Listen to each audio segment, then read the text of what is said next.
Olá, meus caros, tudo bom com vocês? Então vamos mais uma aula de cálculo 1, tá ok? Essa vai ser então a parte 3 sobre regras de derivação, tá? Bom, então é o seguinte, nós vimos na aula passada as operações algébricas com funções, tá? O que a gente vai ver agora são a regra da composição de funções e da inversão de funções. Tá? Só para relembrar rapidamente, que na aula passada nós vimos, então, essas regras aqui que são com as operações algébricas de funções. Algébricas porque são multiplicação, divisão, soma, subtração. Tá? Por exemplo, nesse primeiro caso aqui, ó, quando A for uma constante, A e B são constantes reais, números. Então, se A for 1 e B também é 1, então você tem a soma. E aí isso aqui está dizendo que a derivada da soma é a soma das derivadas, em um determinado ponto x0. Tá? Eu estou supondo que as funções f e g são ambas deriváveis nesse ponto. Tá? Mesma coisa para o produto. A derivada do produto não é o produto das derivadas, como no caso do limite. É essa combinação que aparece aqui. Ó. É a derivada da o primeiro fator, vezes o segundo, sem derivada, mais a primeira, sem derivada, vezes a derivada do segundo. Certo? O do quociente parecido, né? Tem essa combinação alternada aqui, mas tem um sinal de menos. Então, a derivada de f sobre g, num ponto x0, é o valor da função no ponto x0 ao quadrado, a derivada do numerador vezes o denominador, menos a derivada do denominador, o numerador vezes a derivada do denominador. Certo? Muito bem. Com essas regras algébricas, a gente calculou na aula passada a derivada das funções trigonométricas. Quer dizer, na realidade, a gente calculou a derivada do seno e cosseno por definição, usando aquele primeiro limite fundamental. E as outras, né? A tangente, por exemplo, é seno sobre cosseno. Então, a gente derivou a tangente usando esse quociente aqui, sabendo que a derivada do seno é cosseno e que a derivada do cosseno é menos seno. A secante também é o inverso do cosseno, e assim por diante. Tá? Então, nós vimos isso e agora então a gente vai fazer o seguinte. O que nós vamos fazer agora é a derivada da composta, que é a composição de duas funções. E logo em seguida a gente vai ver a derivada da inversa, f-1'. Ok? Então vamos lá. Vamos relembrar rapidamente sobre função composta. Então a gente viu nas aulas anteriores lá de funções, que se você tem uma função f definida no conjunto A, tomando valores em R, e uma função g definida em outro conjunto B, subconjunto de números reais, né? Tomando valores em R. E então, se a imagem da f, né? A imagem da f cai aqui, mas esse cara é subconjunto do R, né? Então, se a imagem da f cai aqui, nesse conjunto, então a gente pode fazer a composta. E a composta, né, que seria a GOF, G bola F, ela é uma função que vai de A direto para o R aqui, e segue a seguinte regra. Essa função faz o seguinte, você tem uma variável x, calcula o f de x. Uma vez calculado o f de x, você calcula em cima desse f de x, você calcula a g da f de x. Tá? Então, por exemplo, em termos de maquininha, você tem uma maquininha que faz uma operação, f. E você tem outra maquininha que faz outra operação, g. Se você juntar as duas máquinas, assim, ó, colocar uma do lado da outra, o número que entrar aqui é transformado por essa maquininha num número y, né? Que é o f de x. E a maquininha G, todos os y que caem no domínio dela, ela pode transformar e sai o resultado duplicado aqui, ó, a dupla operação conjunta. Então, o que é a composta? A composta é uma maquininha que faz essas duas operações, certo? Ela faz essas duas operações intrinsecamente no seu interior. Muito bem. Então, eu vou passar então para ver como é que a gente faz uma regra geral para derivadas de funções compostas. Então vamos lá. A derivada de funções compostas é chamada regra da cadeia. É porque são coisas encadeadas que você vai desencadeando. Por isso que chama regra da cadeia. Tá? Então, a regra da cadeia é essa proposição aqui. Ó. Consideremos duas funções f de A em R e g de B em R, tais que a imagem da f está contida no domínio da g. Nessas condições, a gente sabe que existe a composta, né? Então, suponha que você sabe que a derivada da f no ponto x0 existe, tá? Existe. É o f' de x0. E você sabe que a função g é derivável nesse valor y0, mas é exatamente o mesmo f de x, o y0 sendo o f de x0. Tá? Então, a gente vai concluir, né, que g composta com f é derivável e a regra de derivação dessa nova função é dada por essa fórmula que está aqui. Ó. A derivada da composta é o produto das derivadas nos respectivos pontos. Certo? Então, você tem g' de y0 vezes f' de x0. Tudo bem. Então, vamos ver um exemplo. Calcular a derivada de h de x, a função h de x sendo seno de x2. Então, olha como é que está operando essa função. Você tem um número x que você eleva ao quadrado, certo? Aí, o resultado disso, você calcula o seno. Então, você está fazendo uma composta, né? Duas operações, que é g bola f. Então, essa função pode ser interpretada, essa função h pode ser interpretada como uma composta de duas. A g de y é o seno de y, e o y é o f de x, que é x2. Né? Esse f de x é o x2. É o y que vai entrar aqui, certo? Então, o que diz? Você quer calcular a derivada no ponto x0. x0 é o 3. Então, eu preciso calcular o y0, né, que é o f de x3, de 3. f de 3 é 9, né? Por quê? Porque se eu botar 3 ao quadrado, dá 9. Então, esse valor aqui é o y0. Aí eu venho agora para a derivada do g. Quem é o g? O g é o seno de y. A gente já viu lá atrás que a derivada do seno é o cosseno. Então, é o cosseno desse ponto y0. Mas o y0 é 9, né? Então, é um número cosseno de 9. Tá? Essa é a derivada g' no ponto y0. A gente precisa também da f' no ponto original, x0. Ora, a função f, cadê? Está aqui, ó, x2, é uma potência. A derivada de x2 é 2x, né? Cai o expoente e subtrai 1. Então fica 2x. No ponto x0 é 2 vezes x0. Então, como x0 é 3, fica 2 vezes 3, 6. Agora, então, você tem esse valor e esse valor. O produto dos dois dá a nossa derivada. O produto dos dois dá a derivada pela regra da cadeia. Tá? Eu não preciso fazer um limite dessa expressão aqui. Ó. Eu uso direto isso. Então, fica 6 vezes o cosseno de 9. Bom, o cosseno de 9 é um número, eu deixo indicado. Ok? Muito bem. Então, agora, vamos um segundo exemplo. Vamos pegar agora o contrário do que a gente fez. Ó. Eu estou primeiro calculando o x, pego o x e calculo o seno de x. E pego o resultado do seno de x e elevo ao quadrado. Então, na notação do exemplo anterior, é o FOG, né? É f composta com g. Porque naquele caso lá, o g era o seno e o f era o quadrado, né? Agora é o contrário. Mas vamos manter a mesma notação, tá? Então, eu tenho a função h seno ao quadrado de x, eu vou interpretar essa função como uma GOF. Só que a f é o seno, que é o que eu calculo primeiro. Está aqui, ó, a f é o seno. E o resultado do seno é que eu vou elevar ao quadrado, é g que vem depois. Certo? Então, vamos lá. Então, o ponto que eu quero calcular é o π sobre 4, que está no domínio da f, né? Que você vai calcular primeiro. π sobre 4. Certo? Então, o y0 é o f desse número, ou seja, é o seno de π sobre 4, que a gente sabe que é raiz de 2 sobre 2. Certo? Muito bem. Agora eu preciso calcular o g' nesse ponto y0. A derivada de x2 é 2x. G' de y0 é 2y0. E o y0 é isso aqui, ó. Então, você vai multiplicar isso por 2, vai ficar a raiz de 2 sozinho. Tá certo? Muito bem. Então, agora, eu também preciso da derivada da f no ponto original, x0. A derivada do seno é o cosseno. Tá? Cosseno. O x0 é π sobre 4. Então, é o cosseno de π sobre 4. Bom, cosseno de π sobre 4, a gente sabe, é raiz de 2 sobre 2. Então, agora tem que pegar esse número e multiplicar por esse, e você vai ter o resultado. Então, tá aqui, ó. A derivada é a g' de y0, que é isso aqui, vezes o f' de x0, que é isso aqui. Então, vai dar 1.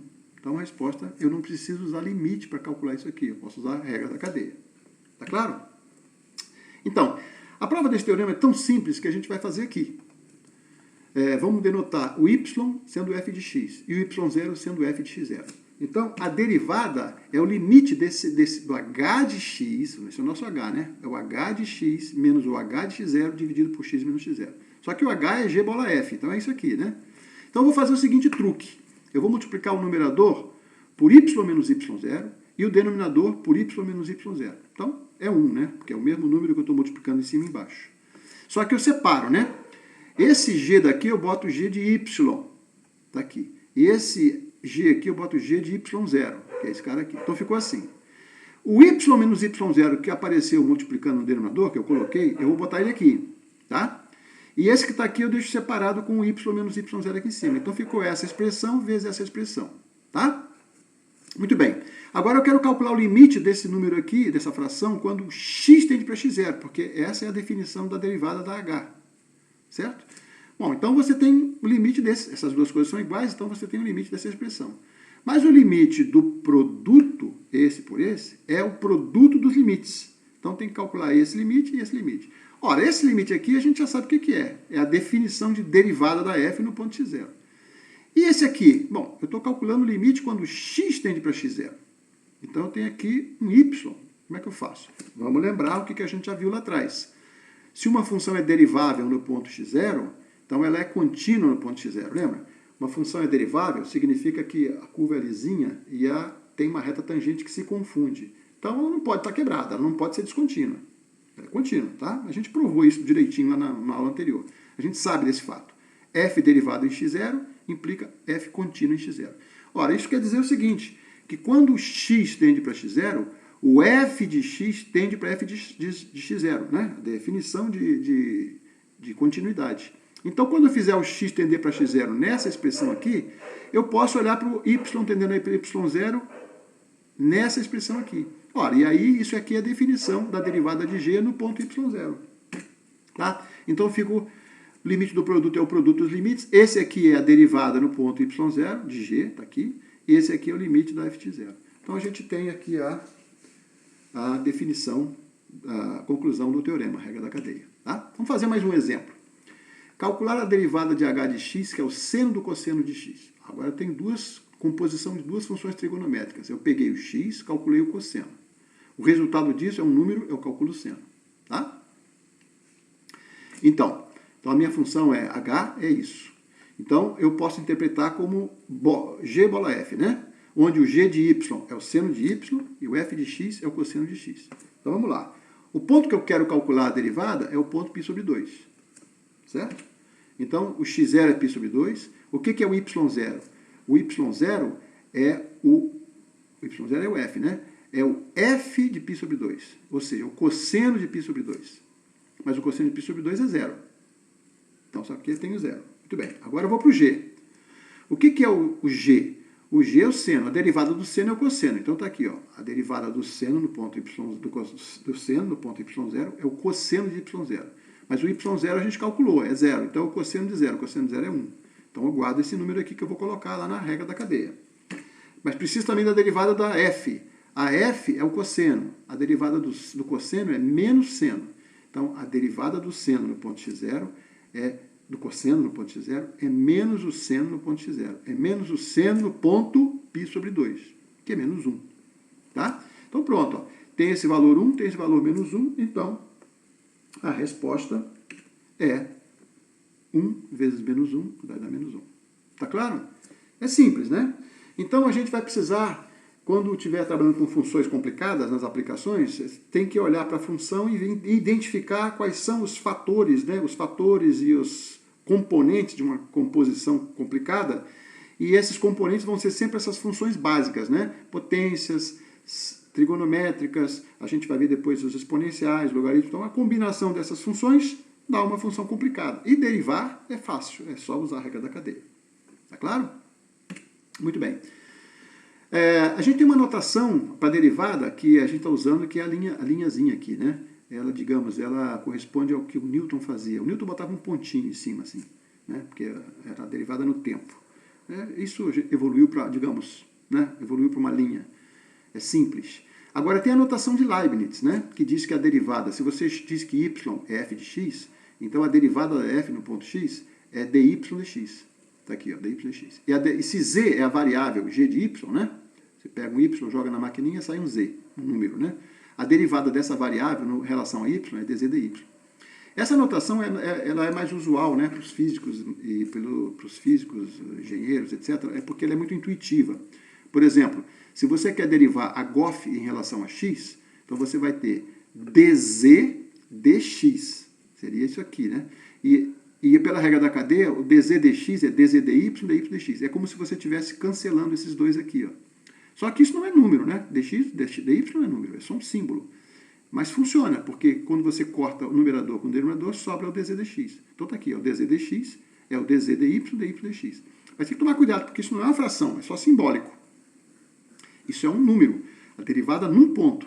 E tem que lembrar que essa derivada que você está calculando em relação a x é num ponto do domínio do A. A, no conjunto A. E a derivada de z em relação a y, que é a derivada de g em relação a y, está no domínio B, certo? Então, é só, se não esquecer, não tiver problema, essa é a mesma fórmula que a gente tinha antes. Ok? Muito bem. Então, terminamos essa parte de regra da cadeia. Vamos, então, olhar para a função inversa. Ok? O que é a função inversa?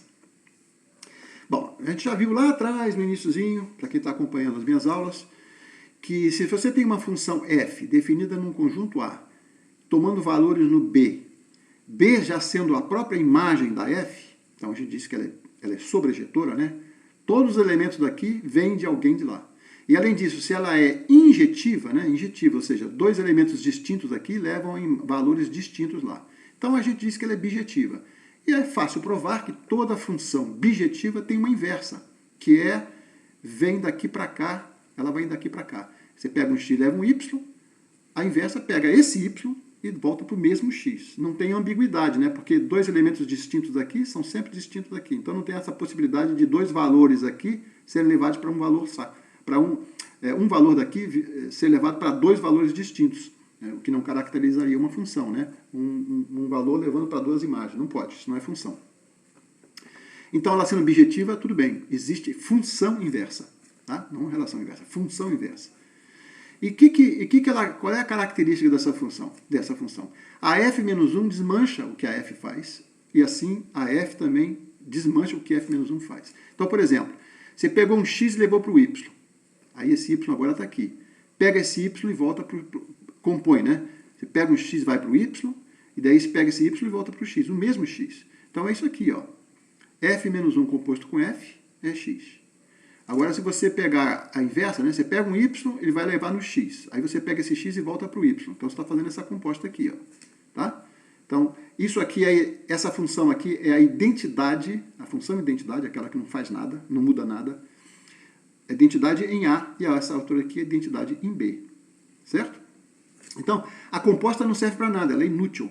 Tá? É só uma maneira de caracterizar que uma desmancha o que a outra faz. Certo?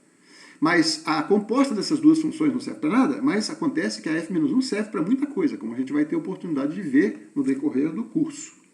Então vamos lá. Para interpretar em termos de maquininha, ó, você pegou um x, você tem uma maquininha que faz uma operação. Ela transforma o x no y de alguma maneira, tá? Uma conta. E a conta inversa é a f-1. Então entrou o x aqui e transformou no y. Esse y está no domínio dessa função. Entrou aqui, a maquininha voltou para o x. Então ela é a identidade. Essa função, essas duas máquinas aqui não muda nada, então ela é identidade. A mesma coisa para cá. Então essa composta não serve para nada, tá? Ela é uma função inútil. A identidade não faz nada, mas ela só caracteriza o fato de que isso desmancha isso. E por que a imagem da f tem que estar contido a imagem da f tem que estar contida no domínio dessa aqui? Porque se você, por acaso, não tivesse, se a função não fosse injetiva, né, você não fosse sobrejetiva, você estaria pegando um elemento da coisa que não pode funcionar aqui, né? Uma raiz quadrada, por exemplo, raiz quadrada de número negativo, não dá. Para números reais isso não faz sentido. Então tem aquela propriedade, né, de que a imagem da B tem que estar contido, a imagem da F tem que estar contida no domínio da G. Se ela for sobrejetiva, esse problema não aparece. Se ela for bijetiva, não aparece. Tá certo? Ok, então vamos lá. Derivada das funções inversas. Vamos ver como é que fica. Então vou colocar uma pergunta. Ó. Se f é derivável em x0, podemos garantir que a sua inversa também seja derivável em y0? Então eu estou supondo que essa função f ela é bijetiva, para ter inversa, né? Estou supondo isso. Mas aí agora estou supondo mais. Além dela ser bijetiva, eu estou supondo que ela é derivável no ponto x0. E aí eu quero saber se a inversa é a derivável na imagem daquele ponto, né? No y0, que é o fx0. Se for verdade, qual é o significado geométrico dessa derivada da inversa? Qual é o significado? Então vamos lá. Proposição. É esse teorema aqui, ó. Se f é uma função bijetiva, tem inversa, e derivável em x0, e além disso, a derivada da f no ponto x0 é diferente de zero, então a f menos 1 ela é derivável nesse ponto y0 e vale essa regra da derivação. A derivada da inversa é o inverso da derivada nos respectivos pontos, certo? Observa que aqui, isso aqui é um número, né? É a derivada num ponto, é um número, a inclinação da reta tangente. O denominador é a inclinação da reta tangente, tá? E isso aqui é a derivada de uma função, a função inversa. Não confundir a função inversa com 1 sobre f, não é 1 sobre f, é a função inversa, tá? Isso é muito fácil de demonstrar, né? Porque se você quer mostrar a derivada da inversa no ponto y0, você tem que calcular esse limite aqui, ó, limite de f menos 1, tá? Bom, mas aí se eu fizer a mudança de variáveis, eu vou chamar o y de f de x. Aí automaticamente o x é o f menos 1 de y. Então eu vou botar, esse cara aqui é o x, e esse cara aqui é o x0, tá? Correspondente. E aqui o y é o f de x, tá aqui, ó, y f de x, botei aqui. E o y0 é, obviamente, o valor da f no ponto x0. Então essa fração aqui você quer fazer o limite quando o y tende para y0 dessa fração. Mas eu posso escrever essa função assim, ó. Esse denominador aqui, ó, denominador de uma fração que está no denominador é o numerador, né? Esse cara pula para baixo, é a mesma coisa, tá? Então você tem que esse limite, o limite dessa expressão teria que ser o limite dessa. Só que aqui o limite quando y tende para y0, e aqui você teria que ver o limite quando x tende para x0, certo? Bom, é a mesma coisa, né? Se f é contínuo, se a função f é contínua, quando x tende para x0, o y tende para y0. Certo? Então você vê o seguinte, ó. Esse limite aqui, quando x tende para x0, é a derivada no ponto. Certo? Então aqui, quando eu faço o x tender para x0, isso aqui vai dar o f' de x0. Mas eu sei que quando x tende para x0, o y tende para y0, porque toda função derivável é contínua. Então eu posso ver então o limite quando y tende para y0. Então você tem esse limite aqui quando y tende para y0 é igual a 1 sobre esse limite aqui. Ou seja, está aqui, ó, usando a continuidade, né? X tende para x0 implica y tende para y0, então eu posso calcular esse limite olhando para esse. E esse dá essa aqui, e a gente tem a fórmula da derivada. É claro que no denominador não pode ter zero. Então a condição necessária é que a f' de x0 não seja zero. Certo? Então tem essa fórmula. Então, por exemplo, vamos pegar um exemplo de uma função que a gente sabe calcular as derivadas porque já vimos na aula anterior. Por exemplo, função potência, tá? Nos seus respectivos domínios, né? Então você tem a variável x elevada a uma potência p. P é um número real qualquer, tá? Agora o x, domínio do x depende se o p é positivo, negativo, se é racional, se é inteiro. Nós vimos isso na primeira aula de derivadas, tá? E vimos também que a derivada de uma potência é muito simples. A derivada da função xp, o que você faz? Você pega o p, derruba ele, bota aqui na frente, ó, p, e subtrai 1. Então é p x0, p menos 1. É esse número aqui. É a derivada dessa função no ponto x0. Tá? Bom, tá ok. Então a gente já sabe. Agora vamos olhar para a função f de x igual a x3. Qual é a inversa dela?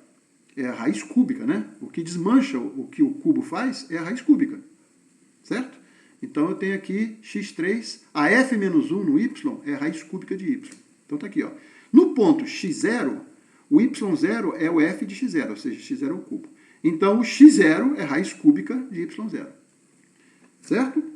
Bom, então se eu quero calcular a derivada da raiz cúbica, que seria a inversa, eu vou usar a fórmula que a gente já demonstrou lá atrás. É 1 sobre a derivada da f no ponto x0. A derivada de x3 é 3x2. Então está aqui, ó, 3x, no ponto x0 é 3x0 ao quadrado. Então pronto. Se eu tiver o número x0 e o número y0, eu acabei, já tenho a resposta. Isso nesse ponto dá essa inclinação que está aqui. Ó. Só que seria interessante, né? É interessante que a gente tenha escrever isso aqui em relação ao o ponto y0 que está sendo dado. Está aqui, ó, esse ponto que é dado. Para não ter que fazer essa conta aqui, eu quero escrever isso em termos desse número. Então, é só lembrar que o x0 que aparece aqui, ó, é a raiz cúbica de y0. Então, eu tenho 3 vezes a raiz cúbica de y0 ao quadrado. Ou seja, y0 elevado a 2/3. Aí eu passo ele aqui para cima, né? A potência de um denominador você pega o número, bota menos o expoente, tá certo? Então você ficou que a derivada da função inversa é 1/3 de y0 elevado a 2/3. Mas observa, a função inversa é uma potência, é o P igual a 1/3, né? A raiz cúbica P igual a 1/3. Então aqui, ó, raiz cúbica seria botar 1/3 aqui. A derivada é 1/3 do valor que você tinha no ponto 1/3 menos 1. Está aqui, ó, é isso. Tá certo? Mas está no ponto y0, na mesma abscissa da função inversa, que é o eixo dos y. Então pronto, está coerente com essa fórmula, né? Se você botar y0 aqui, você vai ter 1/3 de y0 elevado a 1/3 menos 1, ou seja, menos 2/3. Então está coerente. A fórmula, essa fórmula, nesse caso, ela simplesmente confirma o que a gente já sabia fazer usando definição de limite. Definição de derivada, né? Por limites.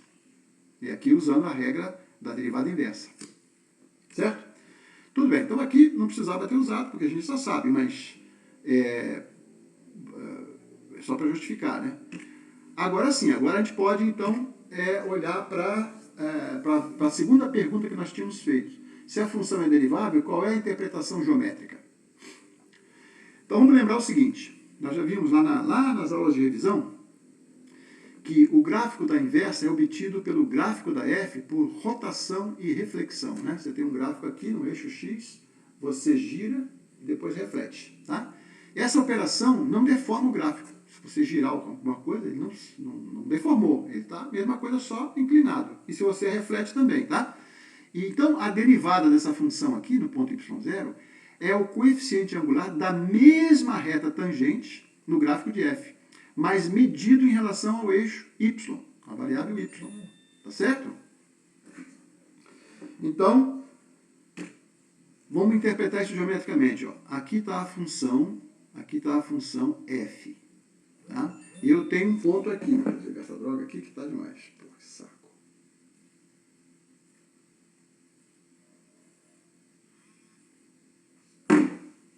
Tá? Desculpa.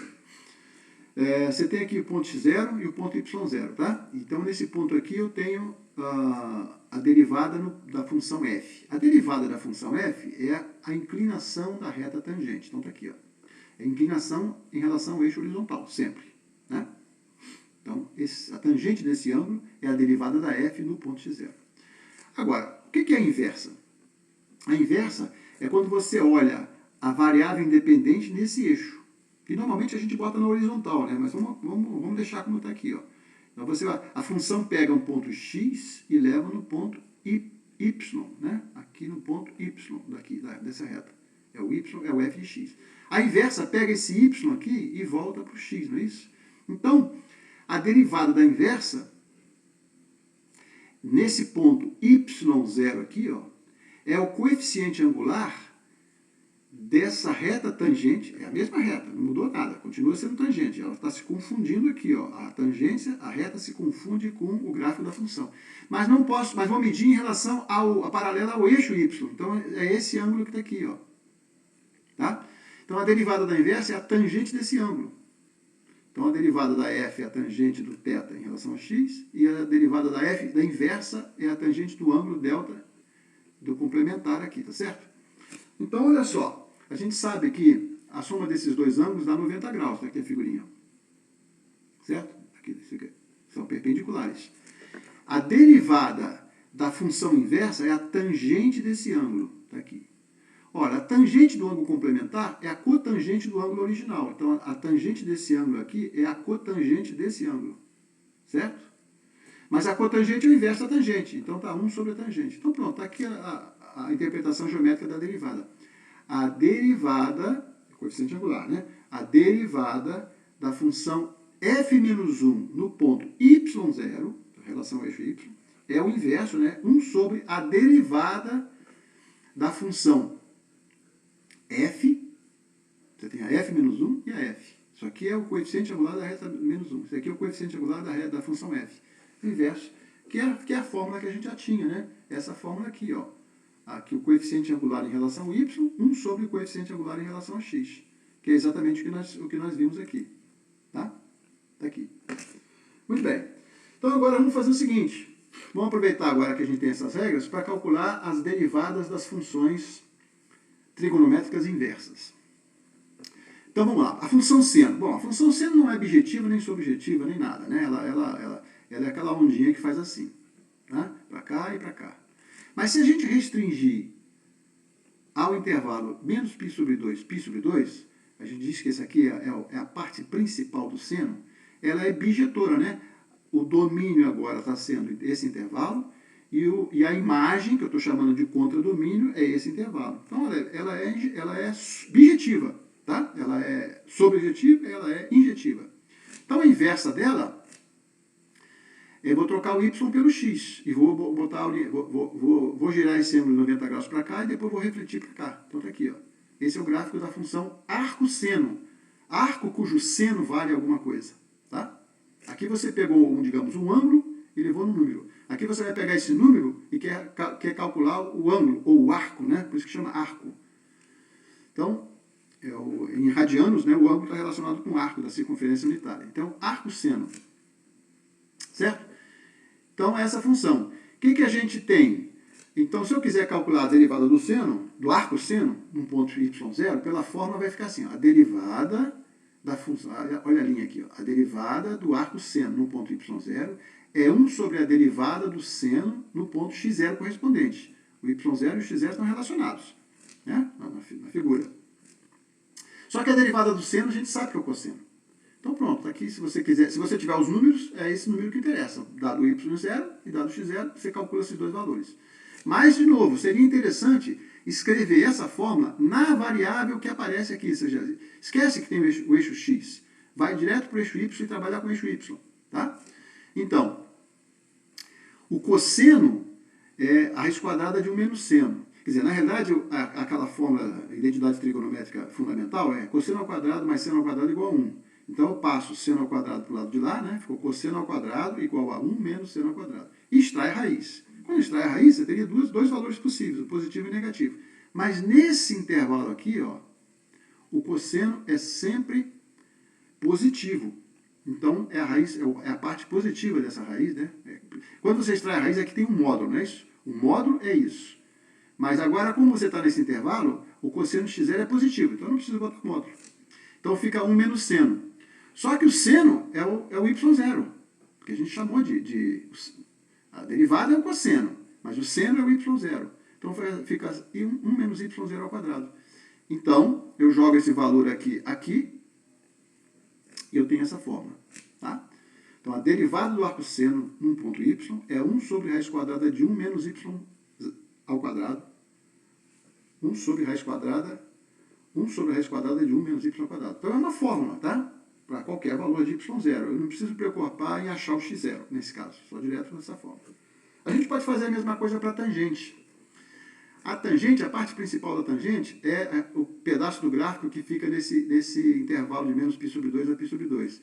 O gráfico todo ele é periódico, né? Ele faz assim, para o lado de cá também. Ele se repete, né, periodicamente. Assim. A parte principal ela é bijetora. Ela vai daqui para cá, então tem uma inversa. Daqui para cá. Está aqui, ó. Desenhei, né? Eu girei de 90 graus e refleti para o outro lado. Então, aqui. Certo? Então, essa função é o arco tangente. Quer dizer, eu dou um número, não, um ângulo, ou arco, que é a mesma coisa, enquanto número. Agora eu pego esse número e quero achar qual é o arco correspondente. Isso é a função inversa. Tá? Muito bem. Se eu usar a fórmula que eu tenho, a derivada do arco tangente, num ponto y0, é 1 sobre a derivada da tangente nesse ponto. A derivada da tangente, nós vimos na aula passada, é secante ao quadrado. Tá? Então pronto, já tenho aqui, numericamente eu já tenho. Mas era bom tentar escrever isso aqui em relação à variável do problema, para não ter que estar fazendo cálculos, contas separadas, tá? Para ter uma fórmula só. Tá? Então, de novo, né? Você tem secante ao quadrado, como aqui tem secante ao quadrado, a gente sabe que secante ao quadrado é 1 mais tangente ao quadrado, então vai dar 1 mais, a tangente é o y, então y ao quadrado. Eu pego esse número, substituo aqui e eu tenho a fórmula do arco tangente, derivada do arco tangente. Então eu posso repetir isso para as outras funções e eu fico com essa tabela que está aqui. Ó. A derivada do arco seno, a derivada do arco tangente, fizer a mesma coisa, né?